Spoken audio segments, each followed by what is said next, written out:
All right, well, thank you all for coming. This is our IGERT Distinguished Speaker Series funded by the National Science Foundation. Again, as most of you know, the purpose of our IGERT is to recruit PhD students, specifically in the area of health-assisted smart environments. And part of that, in addition to recruiting PhD students, we also have funding for a program to bring in distinguished speakers. And today we have Dr. Cheryl Aine from University of Mexico. She's in the Department of Radiology in the School of Medicine and does work in brain imaging and assessing various aspects of health and aging. Thank you very much for inviting me, and as you'll see, can you hear me? I don't know if you can hear me. I love talking about this subject matter. So this one review paper by Hedden and Gabrielli mentioned that there were a couple of problems in trying to examine age-related changes in memory. And first of all, these studies are usually cross-sectional, and you can imagine if you have college students on one hand and community dwelling on the other, that there are going to be some very big differences between the two groups of subjects in terms of educational level, cultural differences, and so forth. But the second item that they talk about, the difficulty in separating out effects of normal aging from pathological processes, such as hypertension, has really become dear to my heart, and that you're going to hear a lot more about as we go on. But in addition to that, usually people don't think of development occurring in adulthood. But there's quite a bit of data out there now that shows that there is different things going on in terms of white matter tracts developing up to age 47, for example, and that these things have not really been taken into consideration.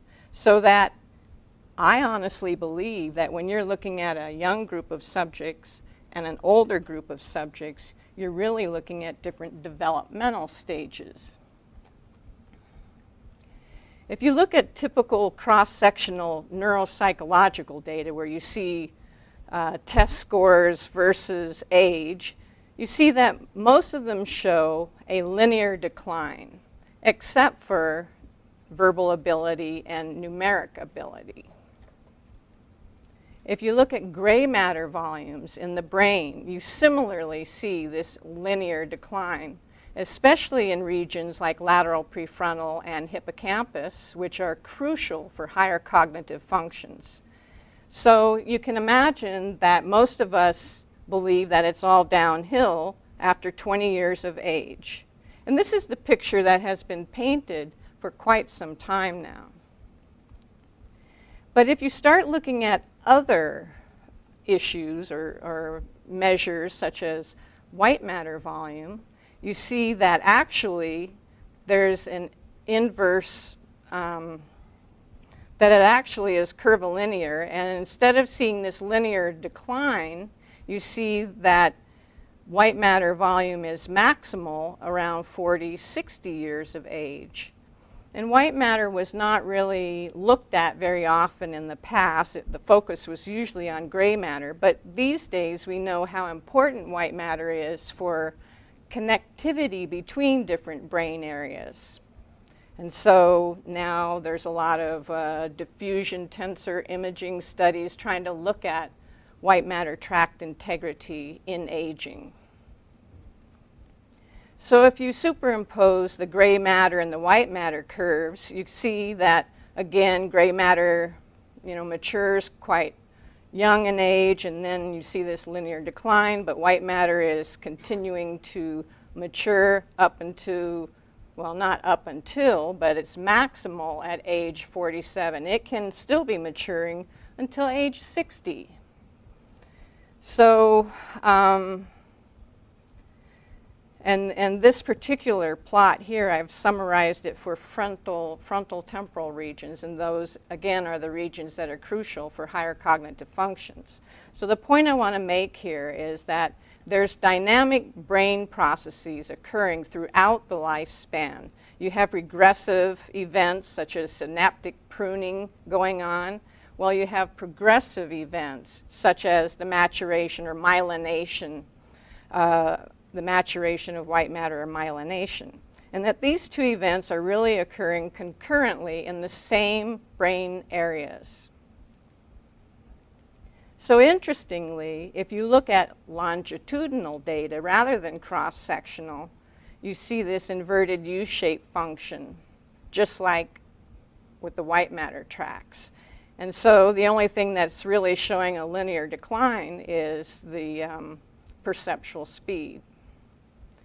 So this particular study did not find any episodic memory decline before age 60. Neuroimaging studies of aging typically compare the young group with the old group. And even if they don't see differences in performance measures between these groups, they do typically see differences in the imaging data. And for example, in this example, you see the elder group has bilateral frontal activity and it's enhanced compared to the young group. So your typical neuroimaging investigator would say, well, obviously, the elders are working harder to maintain the same performance level as the young group. So they assume that compensation is going on.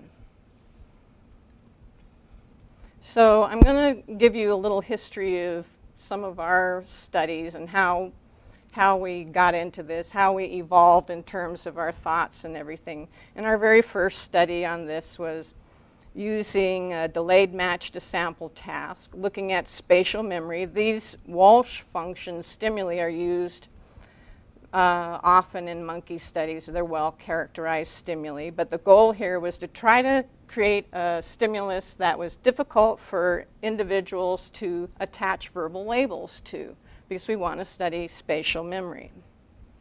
And this is an MEG system. I guess a lot of you don't know what MEG is, huh? Well, instead of looking at electrical activity like EEG, you can see the subject sits in a helmet that has all these sensors in it, and they're superconducting quantum interference devices. And they're measuring the tiny magnetic fields normally produced by the brain. And this is what we say is an improvement over EEG, because essentially the skull, scalp, and so forth are transparent to the magnetic field. So we can resolve them better with our algorithms. So when we looked at the performance measures from this task, we did not see any differences between our elders and our young group. And in fact, if you looked at the reaction times, some of the elder males were responding faster than some of the younger males, although it wasn't statistically significant.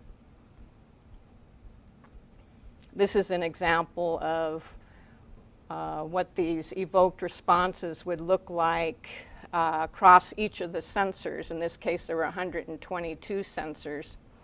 And this is looking top down, so you can see the left ear would be on the left, right ear on the right, nose is at the top. And I've superimposed two replications from the same subject taken weeks apart, so that you can see that there's very good agreement in the data that we collect. There is a little bit of difference down in this area between the two times. And now I'm going to give you an idea of what these magnetic fields would look like if we colorized them.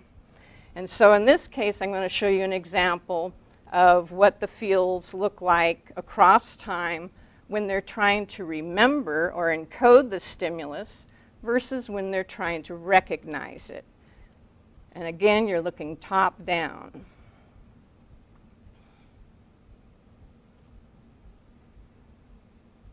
And so you see very different patterns when they're doing the same, well, these different tasks, even though the stimuli are identical. It looks like in delayed recognition, they were relying on visual areas and frontal areas to try to match the stimulus. Now, this is an example, and this is just really brief in terms of how we analyze these data, but we use a downhill simplex search that starts from different regions in the brain volume. First, we segment the cortex, the MRI, and we develop a grid of locations, and then we automatically restart this algorithm from thousands of different points on this grid. We also have to reconcile the MR head coordinate system with the MEG head coordinate system, since we have to acquire the data at two different settings. And so typically when we acquire the MEG data, we're also digitizing head points and performing a least squares fit to mesh the two coordinate systems. And then essentially what this algorithm does is it searches through the brain volume for sources of activity, and then we can calculate the time courses from those areas. So these little spheres here represent source locations, and then these represent the time courses from those locations. Now I'm going to take a little side trip here because I know some of you are in engineering, and I want to show you what some of the stuff that we have to go through in order to make sure that our algorithms are doing a good job. So if you don't know how well an algorithm performs, then it's best if you create realistic simulated data so that you can test the behavior of your algorithms. Because the fact of the matter is, in real data, we'll never know the truth. And so this is just an example of how we've taken someone's MRIs. I seem to be missing a figure, actually. Because what we do is we assign little cortical patches within the MRI, and then we'll assign each patch with a time course of activity, and we embed it in spontaneous noise that we've acquired from the subject. And so then what we create, you can project it out to the sensors of this particular MEG system because we know the geometry of the sensors, and create this realistic data set here. Only the difference is we know exactly what the time courses are. We know exactly where the locations are. And so then we apply our algorithm, and here's the solution to the algorithm. And you can see, if you compare the time courses, you can see that they're very good compared to what we actually input into the data. And then we can compare our solutions, our location solutions, with the actual data or ground truth. And here's some errors in source localization. So for this one particular source region, the greatest error that we had was 1 centimeter in this example. And then you can do other things, like you can cross-correlate these time courses and try to look at synchronicity between different brain areas, which is what we've done down here. We've taken this later region of the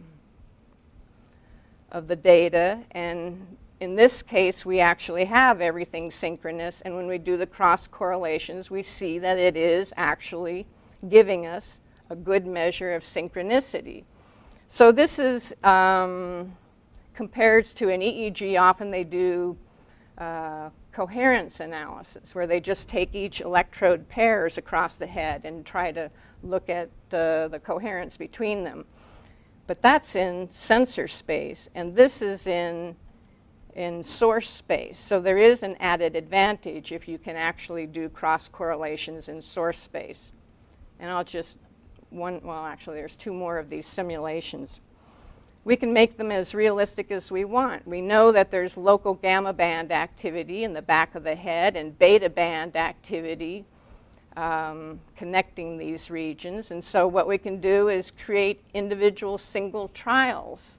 And in each trial, we can jitter the frequency information, we can jitter the peak latencies, peak amplitudes, so that it's actually like you would see in a real experiment. So we have 100 individual single trials that we can then average together, and it produces this average that you see, if I can get my cursor going, down below here. Now with these data, you can apply practically any kind of algorithm you want. You can apply independent component analysis, Granger causality, time frequency analyses. And so what we've done is we've created many different data sets like this so that we can then compare different inverse procedures. Our goal here is to standardize our algorithms in the field. We want to see if we have the same data set that we're trying all these different algorithms on, which ones work best. And we can also even compare differences between the MEG systems. And then we do it for a number of different subjects because the cortical geometry of the different subjects affects signal to noise ratio. So all I'm trying to say is that we've given our algorithms a good run for their money in terms of trying them out many, many, many different times. Because if you can't show that it works well in realistic simulated data, then you have no business applying it in real data. So that's my little sidetrack. Back to the aging. So in this case, for that data, for the experiment that I was showing you, these are 6 brain areas that we identified for the young and for the elderly. So the red is showing the average time courses for the young from this particular brain area. My cursor's gone, and that's this area here. And we see a lot of different significant effects in these more visual areas here. And this one here, for example, is interesting because it shows that the young actually had earlier peak latencies, but it didn't make any difference because the performance wasn't different in terms of reaction time. So it's interesting that they're earlier. But the other thing is that we see if we go across, this is going, my cursor, going across forward regions, you see that for the elderly, we're seeing greater amplitudes as the fMRI data shows as we go more frontally. So we were interested in the white matter volumes since we discovered that they were still maturing at age 47. But we didn't have a group of middle-aged subjects, so we happened to find some MRs from a group of middle-aged that were used in a different experiment. And then we looked at, in this case, gray matter volume across the subjects. And as all the other data show, the young have higher gray matter volumes, but you see this inverted U-shape function for white matter volume. And again, it looks like the middle-aged are showing maximal volumes. But usually the literature only shows you these 2 endpoints here between the young and the elderly. So that was interesting. And then within the elderly, if you look in the white matter volumes in the temporal lobes, there's a correlation between IQ and the more white matter volume they have. Similarly, a correlation between years of education and the more white matter volume they had. And then we started correlating different features of the MEG with neuropsych tests. And we started seeing some differences, including actually on their task performance too. We saw that when the young were encoding the stimuli, it was better for them not to show much peak amplitude here because there's this inverse correlation with correct on the task and amplitude. But for the elderly, in general, it was better for them to show greater amplitudes, and they would be doing a better job on the task. So we're seeing these really different patterns of behavior, which are perplexing. Well, it gets more interesting. If you look at the young, you see that the amplitudes tend to correlate more with tests that deal with spatial memory, visual spatial memory. This ray figure that they have to recall happens to be a complex geometric design. And so you show it to the individual. Actually, they have to copy it, and then you remove it and give them a blank piece of paper and say, okay, draw it from memory. And then they usually go, what? You know? And then 20 minutes later, you give them another sheet of paper and say, well, remember that design, draw it again. So it's a real test of complex spatial memory. And so the young tend to show a lot of correlations with the visual spatial tests and performance measures, whereas the elderly are showing correlations with vocabulary and verbal tests. So what we concluded was that the two groups were actually using different strategies. The young utilized a visual perceptual strategy to conduct that task, whereas the elderly were attaching verbal labels. And if you ask the elderly afterwards and the young subjects and they tell you what they're doing, in fact, that's what most of them said. Yeah, I was thinking, you know, black upper right square in my mind. So there actually is a lot of literature on spatial memory in children. And children have almost photographic memory when they're young.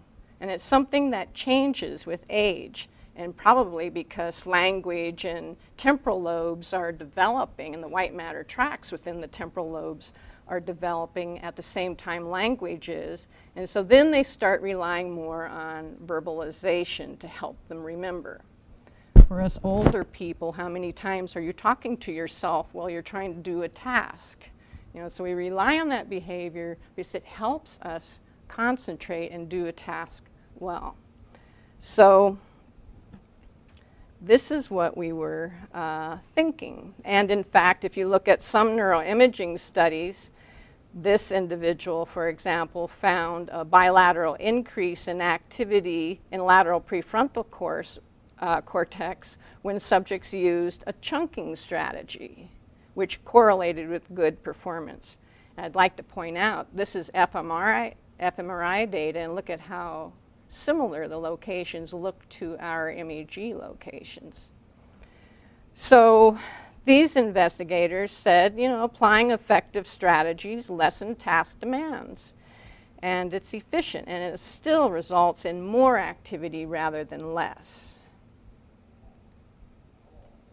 So that's one thing that we think is going on, that development. We're looking at different developmental stages. But the other way to modify strategies is pathology.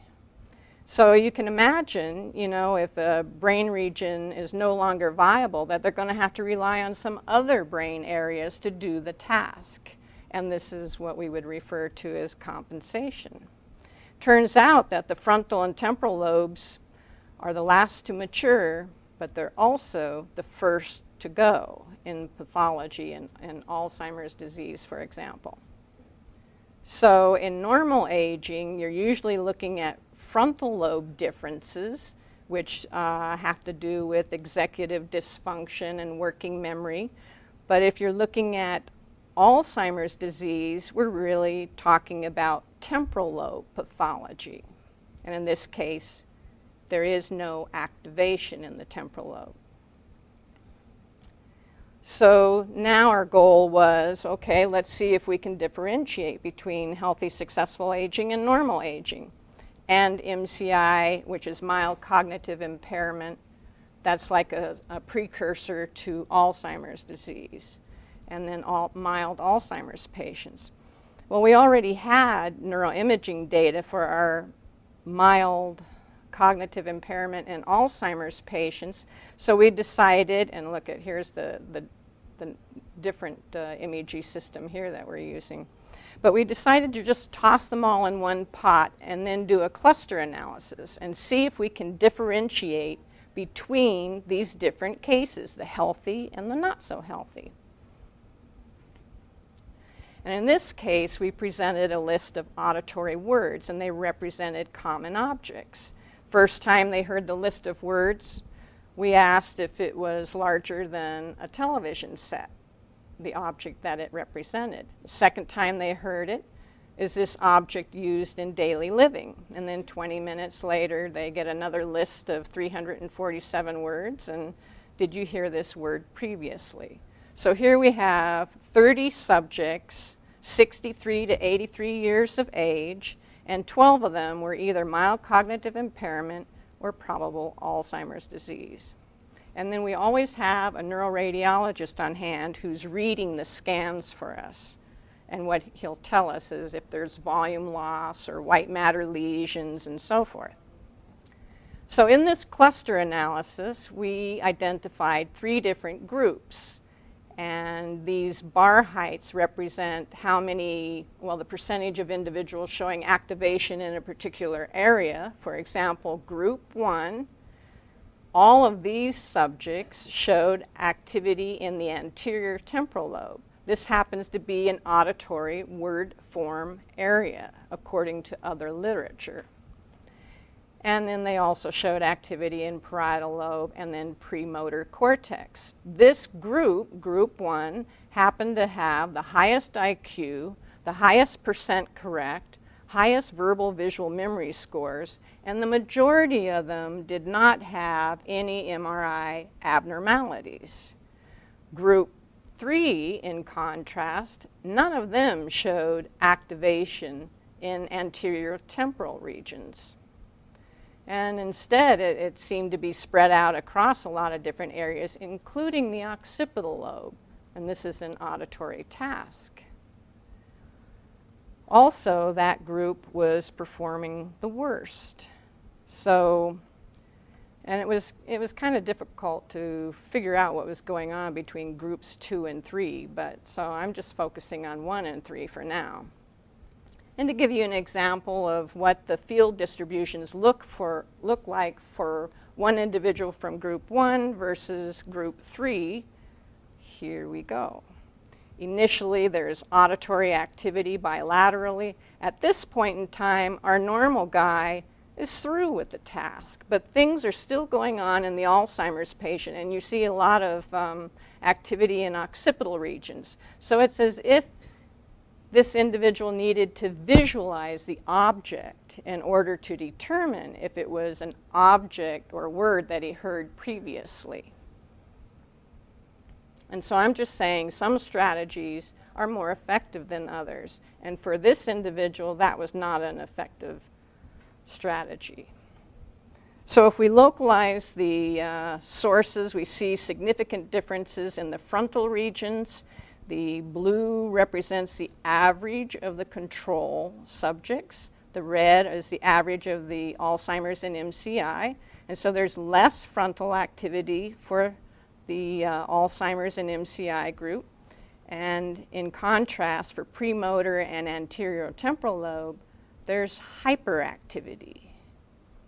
And we know that it's hyperactivity because when we correlate performance across the whole group, we see that it's better to have, not to have that high activity. It's better to have activity in anterior temporal lobe, but there seems to be some optimal level of activation. And there's plenty of literature to support that, in fact, mild cognitively impaired, for example, show hyperactivity before the temporal region just is silenced. Now, the other thing is we divided our group now into completely different groups. We were looking at MRI abnormalities, all of those with the white matter lesions versus those with volume loss, for example. So the black is the average of our subjects that had no or only mild abnormalities. And you can see this white matter ischemia is white matter lesion group is the red group. So the red group looks very similar to the Alzheimer's and AD because there was considerable overlap between the groups. So most of our Alzheimer's and mild cognitive impairment patients had white matter lesions that were in the moderate to severe range. Well, that was interesting. Why is it that so many of them have these problems? And if you look at their individual performance on this California verbal learning test, you give them a list of 16 words and you're asked to remember or recall as many of them as you can. And you do that 5 times. And then you look at their performance across each of the 5 trials. And you can see that those who have MRI abnormalities identified are performing more poorly than the average of those who do not. Same thing for the ray figure, that complex spatial figure I was telling you about. So turns out also that 28% of our normal controls had moderate to severe white matter abnormalities too. Now, you know, we kept thinking about why do they have so many white matter lesions and what can happen if you have them? Is there any consequence? Well, we already know there's consequences in the behavioral data and neuropsych data. They're not performing as well. Well, we started looking at single trials in the MEG data. And so this is like a second of activity. The green tracings are left hemisphere, the blue tracings are right hemisphere. And these are just kind of general regions, left central, left frontal. And so this is an example of a healthy control. And you know, you can see nothing exciting is going on in all these tracings. But if you look at this Alzheimer's patients, you can see this burst of high-frequency activity. And it's usually in the frontal and temporal regions. In this case, it's in both hemispheres. In this case, it's in one hemisphere. So we either identified these bursts of high-frequency activity or these bursts of slow-wave spindles occurring. So we started noticing, well, first, here's an example of our healthy control. These are longitudinal data. We tested them from 2002 to 2008. IQ here, this is a problem with the particular WAIS-R test because the older you get, the smarter you get for some reason or another. It seems to be a confound with the test itself, so I wouldn't pay attention to that. But for the ray figure, this individual, our healthy control, is doing very well. In fact, it looks like he's learning from past experience and doing better. On that verbal, the word test, he can recall all 16. This is a 78-year-old individual. There is no cognitive decline in this individual. Now here was a control subject, and in the beginning everything was fine, but in the last year, in 2008, we started seeing all these abnormal patterns in the data. And sure enough, you know, the ray figure in 2002 started dropping. There's 32 possible points. So now it was down to 10.5. And in the verbal list of words, now this individual can only recall 8 of them. And it turns out on this last MRI, this individual showed moderate chronic white matter small vessel ischemic changes.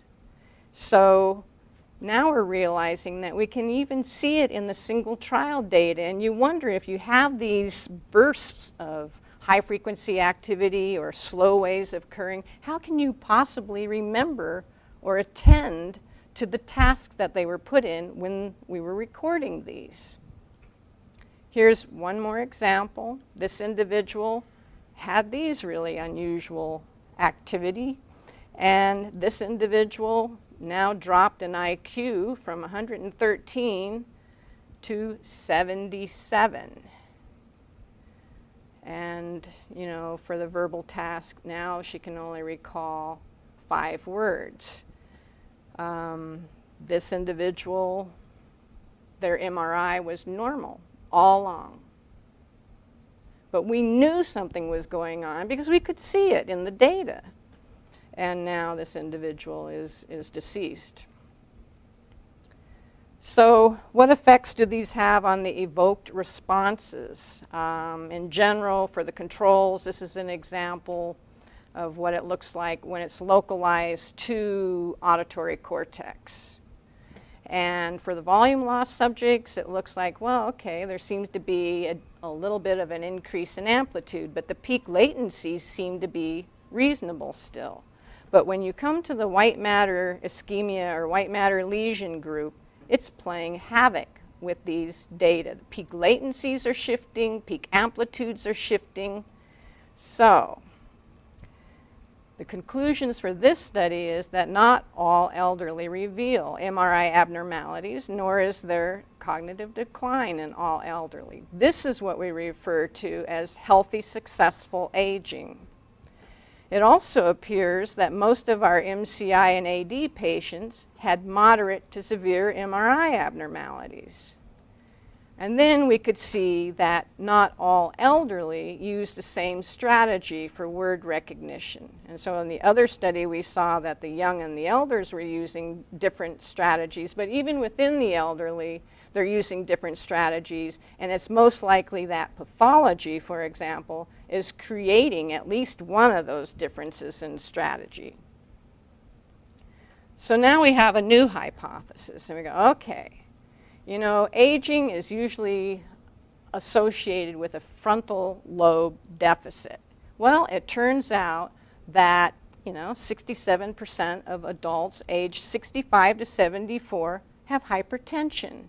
It also turns out that there's a very good correlation between hypertension and white matter lesions. And in fact, the white matter lesions usually occur frontally initially, and then they spread as it gets worse into parietal areas.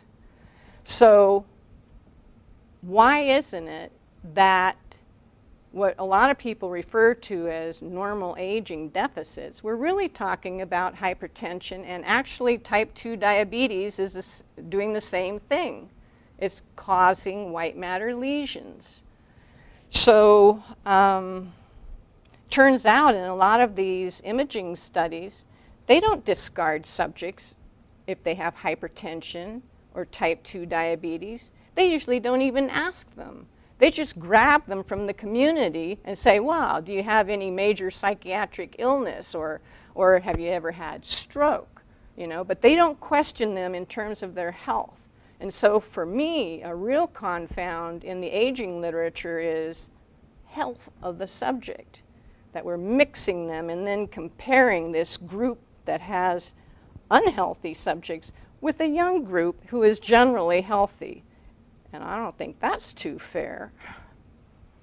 So our current study, we're looking at, we're still, you know, now we're hypothesizing we're going to see this shift in white matter maturation. I mean, you're going to see a shift in strategy as a consequence of white matter maturation. And now we're specifically looking at hypertension and type 2 diabetes groups, so that we're, you know, predicting that we'll see a lot more white matter lesions and performance decline and so forth. So here's what our groups look like now, and here's our new MEG system. And so we're looking at healthy young, healthy middle-aged, healthy elderly, but then we're looking at middle-aged with hypertension, because there's a lot of literature out there now that says that a lot of the middle-aged are becoming hypertensive, and they're more likely to develop Alzheimer's disease or dementia of some sort in late life. And then we're also looking at type 2 diabetes in the middle age. So we're assuming this is where it's setting up, and we want to catch it when it's setting up. And then in the elderly, we're also looking at the hypertensives. So this is the task that we're doing. It's a Sternberg task. And in one case, you're told to remember the digits themselves, the red digits. And there's 2 of them. They're coming in sequence. And then in the delay interval, you have these other 2 digits, and sometimes they're distracting you, and sometimes they're supposed to help you. And then you respond. Here, is that one of them that you saw? And then in the spatial task, we look at the location. And then we have distractors and enhancers. And we actually have verbal and spatial with nothing in the delay interval as well. And so preliminary data are showing that, yes, the young were performing better on the spatial task relative to the verbal. The middle-aged were performing equally well because I think they're using the same verbal kind of strategy for both tasks. And the elders are performing worse on the spatial. But I have to emphasize this group of elders has some hypertensives in it. We can look at diffusion tensor imaging. This is what I was saying, looking at white matter tract integrity. This is really popular right now. And what we see, these are the regions that have negative correlations with age. FA is a direction of water diffusion, directionality. And so again, in this group, we had some elders with hypertension, so it's not fair to say that this is typical of normal aging, because we were just, making sure we could analyze the data correctly. So now I had a progress report due last week, so these are really new data. And this one is no surprise. We're collecting blood pressure measurements. We're collecting lipid panels and blood sugar levels because we really want to know how healthy are these subjects. And this is no surprise. You see that systolic blood pressure increases with age. And this is no surprise. Blood sugar level increases with age. However, when we age adjust or age correct, these are 2 different ways of analyzing these data, we find that performance on our task down here, this is our killer task, our spatial distractor task, that performance on that task is correlated with blood pressure, not age. So this is what I've been waiting for, that it's the health of the individuals that's predicting how well they're doing on these memory tests. To give you an example of what these data look like a little more closely, if you look at the red symbols, these are the individuals that have MRI abnormalities or white matter lesions identified on their MRs. The green are hypertensives with normal MRIs. The blue was a hypertensive. He couldn't have an MRI. But in general, you see that it's those individuals who have already shown abnormalities on their MR, and they tend to be hypertensive, that are performing worse on this task. And they're also adding to the variability of the data. Now, here's a finding that I wasn't expecting, and that is if we look at total cholesterol and you age adjust and age correct, again, for both ways, this was significant. The higher the total cholesterol, the better the performance on the task. And so you think, oh, come on, the doc's always telling me, it's not good to have high cholesterol.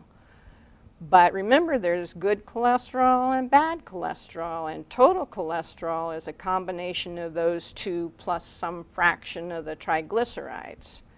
So if you have higher good cholesterol from running and all that, that can affect this measure.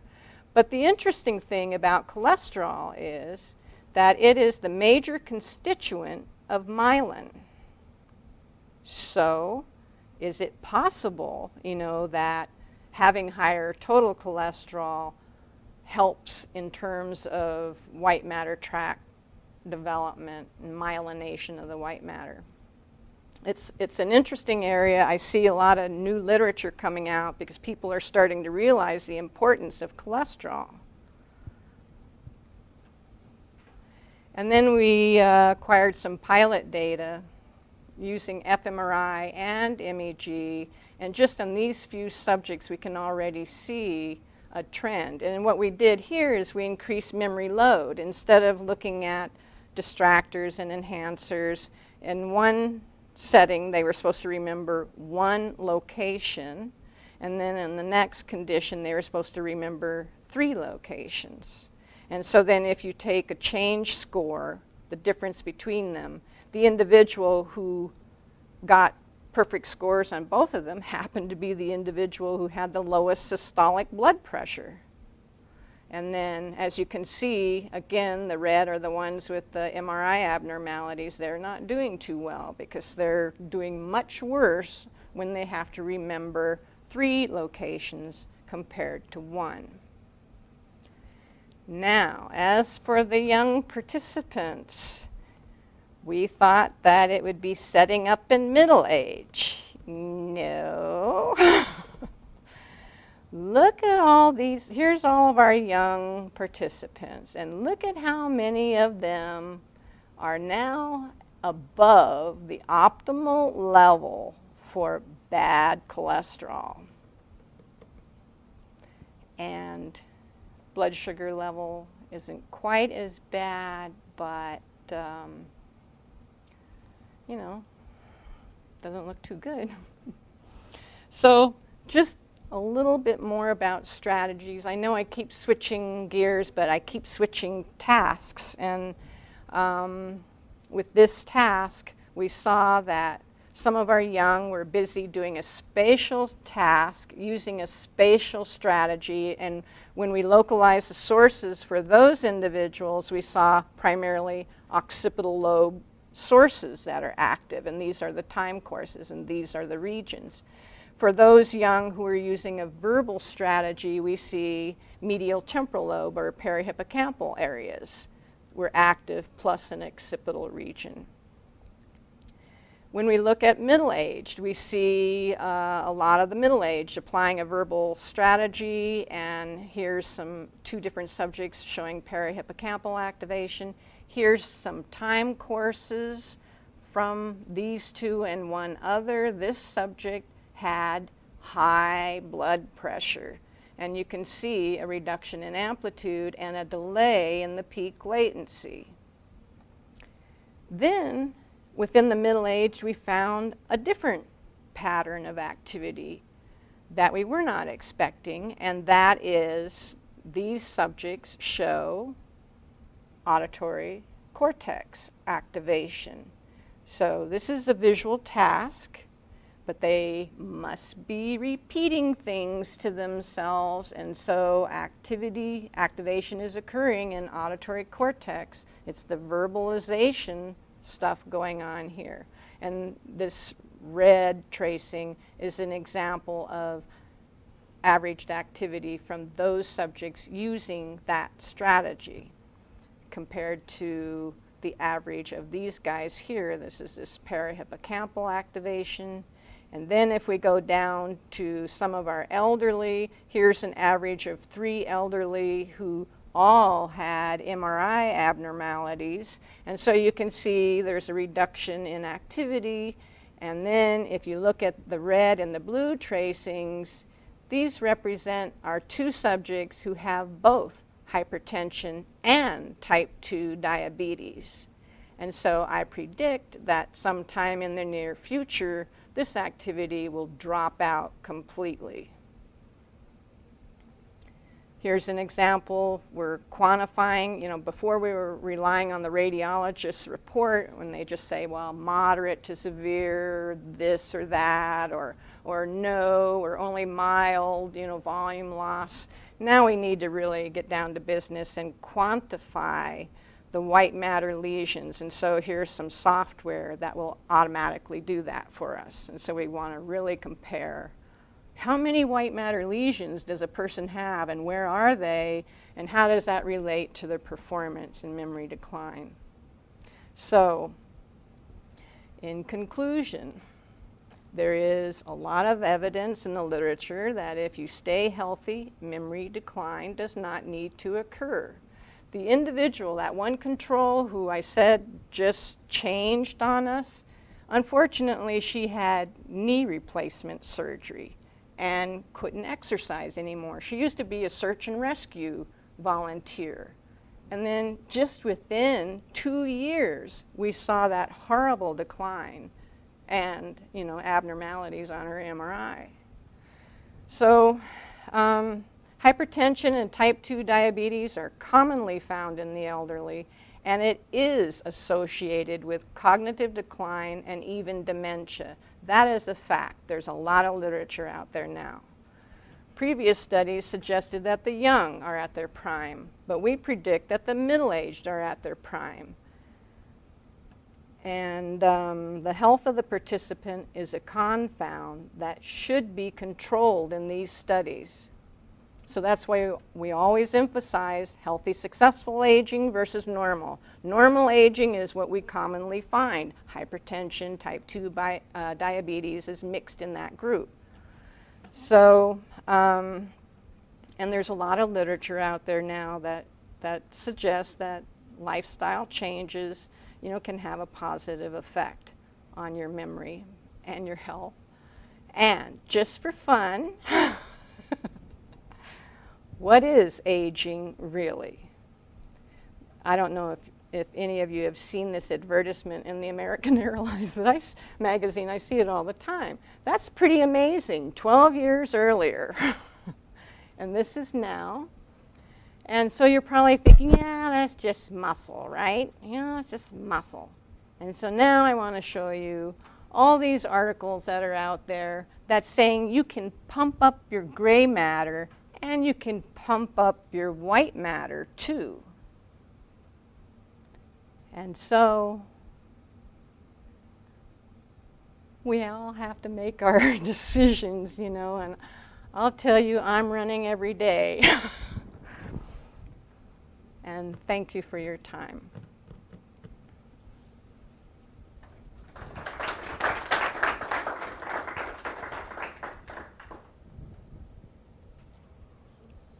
Any questions? White matter is the glial matter, though, right? What? We're talking about white matter is the glial matter, is what we're talking about. Myelination and the kind of like the fatty cells in the brain when we're talking about white matter. Mm-hmm. So I know you associated it with higher levels of IQ and things, but how do those two things? Well, it's kind of a why, like why would white matter? Why would your brain be a smarter brain?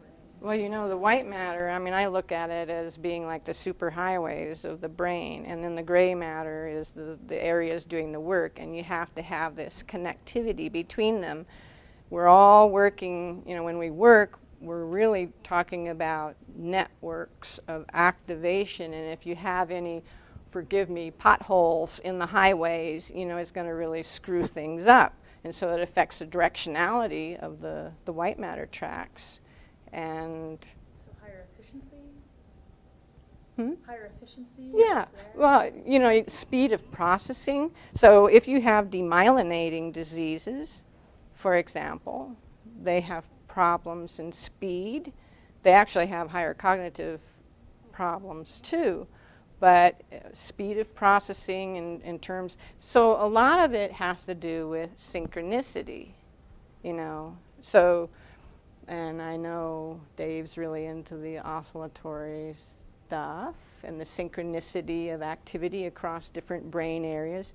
It needs to be synchronous in many cases in order for it to be effective.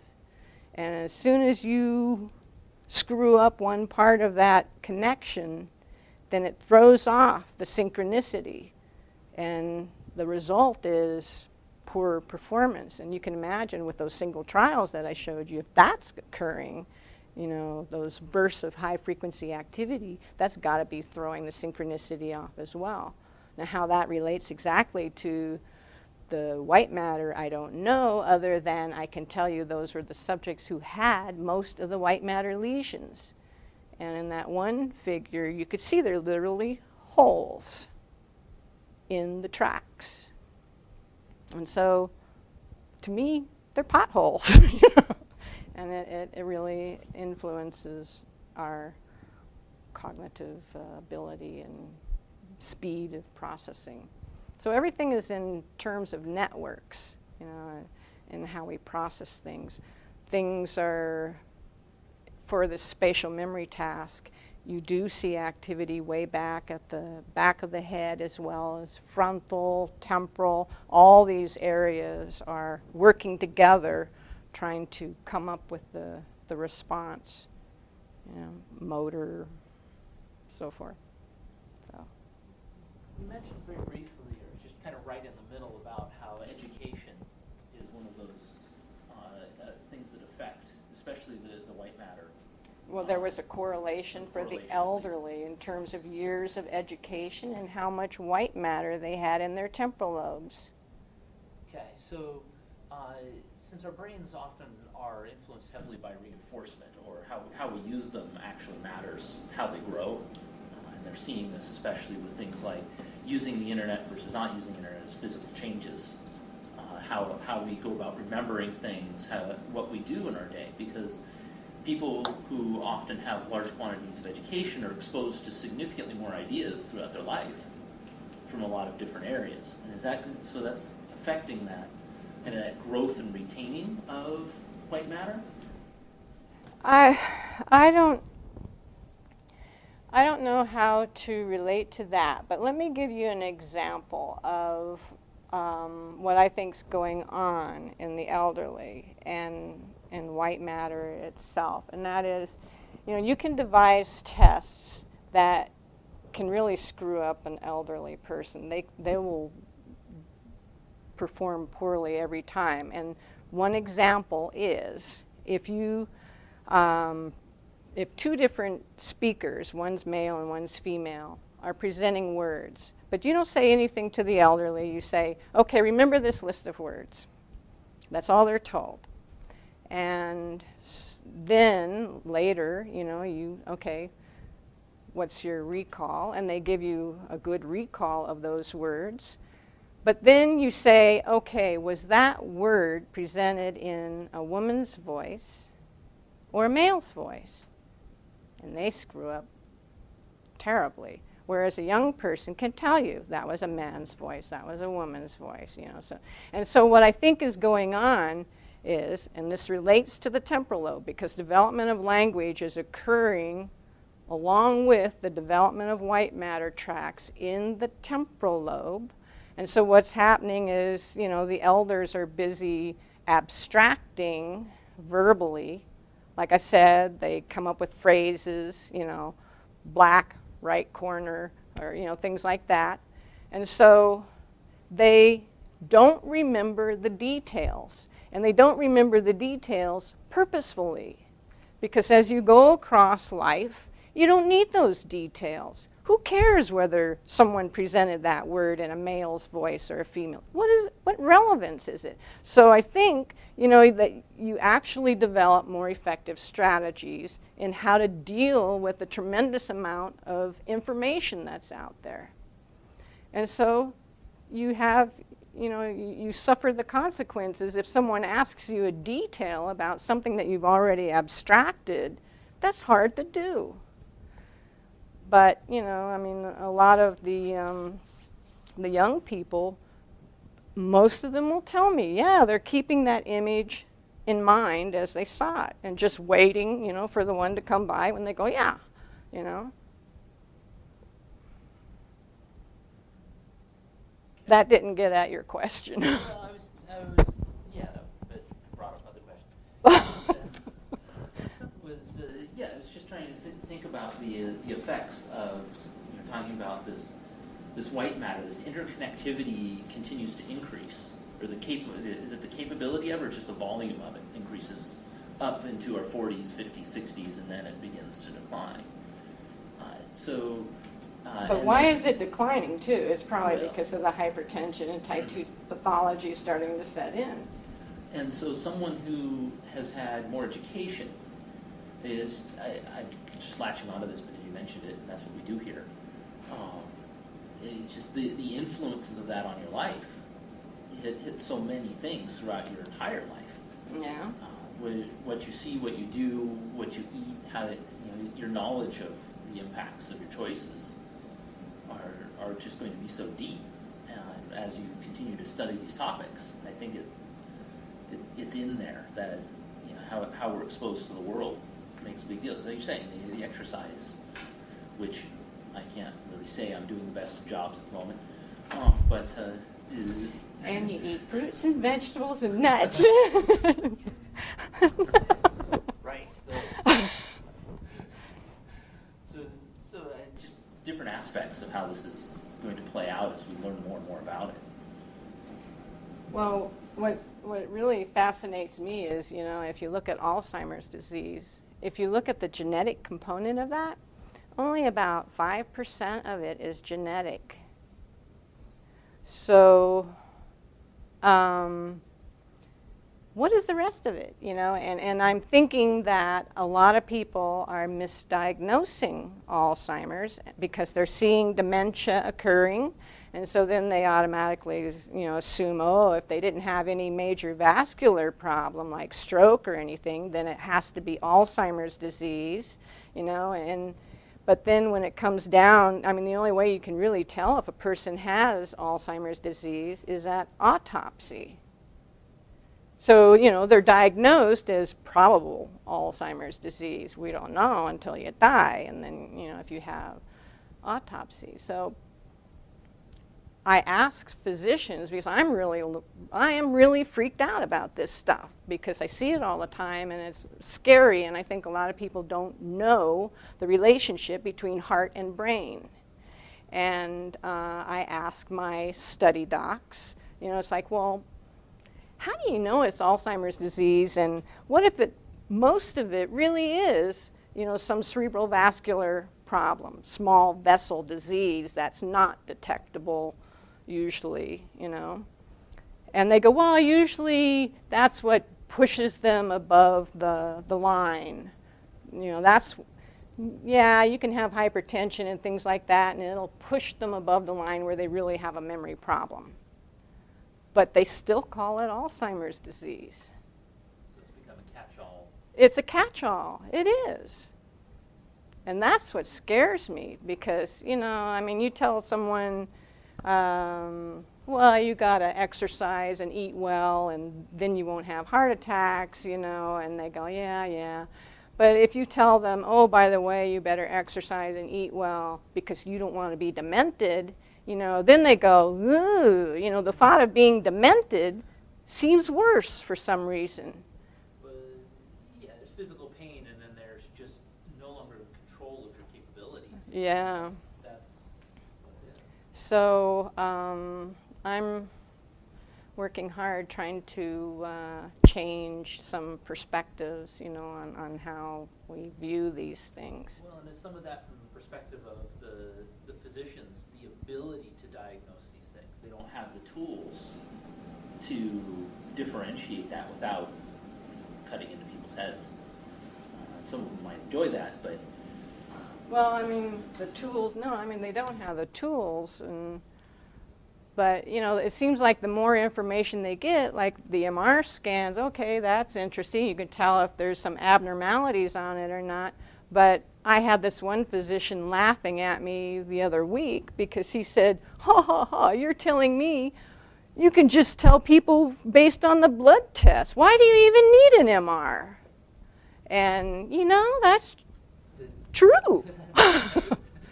But how many of us are routinely going for our blood tests and trying to keep our numbers, you know, in order?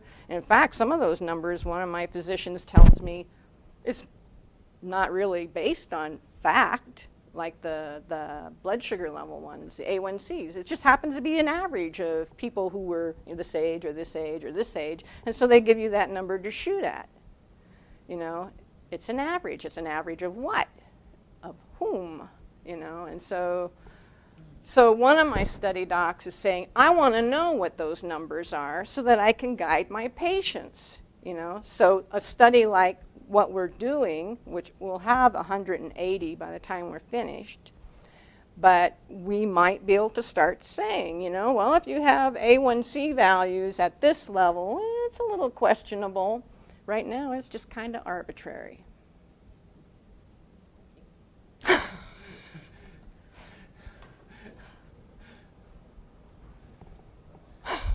Is there any evidence that you can reverse white matter lesions? You know, change your lifestyle midstream? That you make it can better, repair it? You Or- can't repair them. or All you more can of it? do is prevent more from happening. And so it's nice having your baseline MR, you know.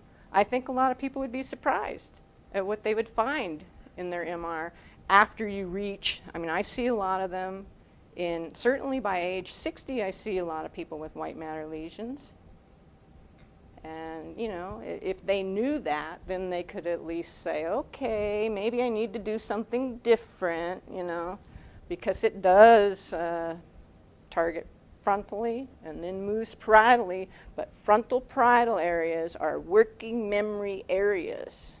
And that's the first thing that goes in Alzheimer's disease, for example. So.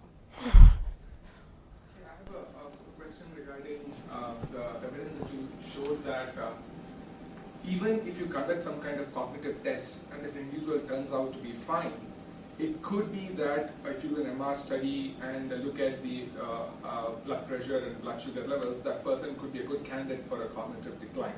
Is that what you're suggesting? That person could be a candidate if you look at, Even if you oh, conduct if you do it a regular up cognitive front? physical test and he turns out to be fine, he's not categorized as Yeah, a I mean, I cognitively think, disabled person. I mean, you can say, well, based on your blood pressure level or whatever, that you are on the track for cognitive, you mean like predicting and then warding it off? I'm by trying to changing- see how I can use it, say, for example, if I want to conduct a study, and I'm selecting participants for the study to see how they progress, say, from a normal person to a person with mild cognitive impairment or Alzheimer's disease. So when I say a normal person, but by the studies that you demonstrated, I mean, you showed here, it kind of suggests to me that normal in the truest sense may not be normal. They could still be exhibiting some kind of cognitive decline in them. Well, in the But, normal. but they're still being labeled as normal. Some of the normals are, I mean, some of the normals do have the white matter lesions, and some of them are exhibiting some cognitive decline, only they don't know it. And I don't know. No. So, okay, let me rephrase the question. Is there a conflict between, say, the cognitive tests that you do, say the California word labeling test, and the MR results that you obtain for a person with hypertension or high blood sugar? Is there conflicting results that you see there? Conflicting results? Yes. In the sense, the cognitive test that you do shows that this person is not cognitively disabled. He doesn't have MCI. But your MR studies with the fact that he has hypertension and high blood sugar indicates that he's having MCI. Is there a conflict there? I don't know. I don't know what to say about that. I don't know what to say. So the baseline is the baseline for a person to be categorized as having MCI or AD is based on their cognitive test. There is no other test. in the neuropsychological baseline. The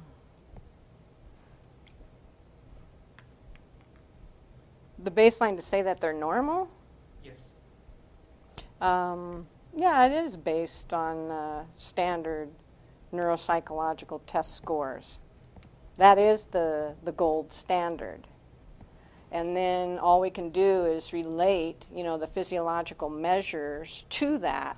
We can't say causal, right? We can just correlate, but you see enough of these correlations. But yeah, that is the gold standard, is the cognitive testing.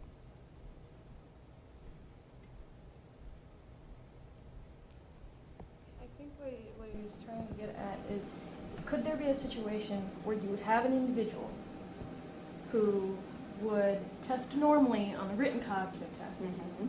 However, when you put them through an MRI, And then or they still something, have some white they would matter. have some white matter lesions. Could there be a situation where you'd have individuals that would fit into this area? I mean, there are some who are cognitively normal who have some white matter lesions. There are some. Usually, those individuals will have like smaller clusters of white matter lesions. Usually, when it gets to the moderate to severe stage, usually you see decline. However, there still are some cases, even in the moderate to severe range, you don't see cognitive decline because it depends also on where they're at. That's the other factor. Sorry.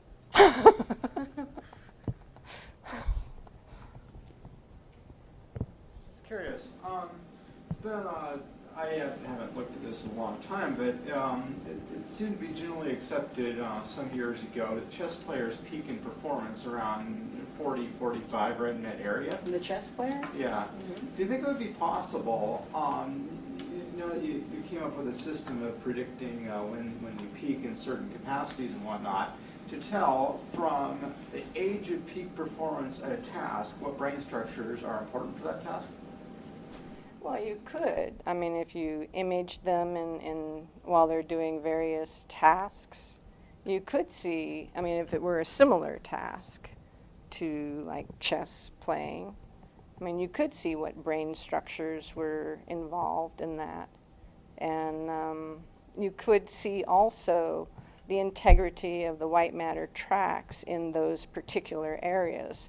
So a lot of people like to know, they'll focus in, let's say they're interested in language and not chess, but then they'll target those white matter tracts and really evaluate them carefully in terms of diffusion tensor imaging and so forth. And then we're always trying to figure out what areas are active when you're engaged in different tasks such as chess playing, which, by the way, some of the chess players in our study are chunking spatially because they're saying rook, if they see a pattern that the rook would move, they're thinking rook. And so there's another strategy, spatial chunking in addition to verbal chunking. But I mean, obviously we're all unique individuals and there's a lot of different ways you can do the same task. But unfortunately, if you look at fMRI, how many of you know fMRI data? So what they're doing there is they're taking a group and putting them all in one group. So regardless of how they're strategizing, how they're doing a task, they're all tossed together. And our data, we can look at individuals. It's easy for us to look. We have to look at individuals initially. And so we can see that there's all this variability because we're so unique. And, I really worry about the fMRI data if they're just throwing everybody in one pot. So we're trying to separate it out. And we also have questionnaires that we give them, that we develop, that's asking them specifically about what they did. I mean, it's something like 20-some questions asking what did they do during these tasks so that we can try to corroborate, independently if it fits with our brain pattern that we're seeing. So it's cool stuff. It is. I was just curious if you could take the age of peak performance and then from now, without doing any brain scan, Without just it. say, oh, these 3 areas, they got to be important for that task. But maybe that's stretching. it a little too Without far. doing any brain scan. How do you know? Yeah. I mean, people, frontal parietal lobes and temporal lobes, they're important for most tasks. So.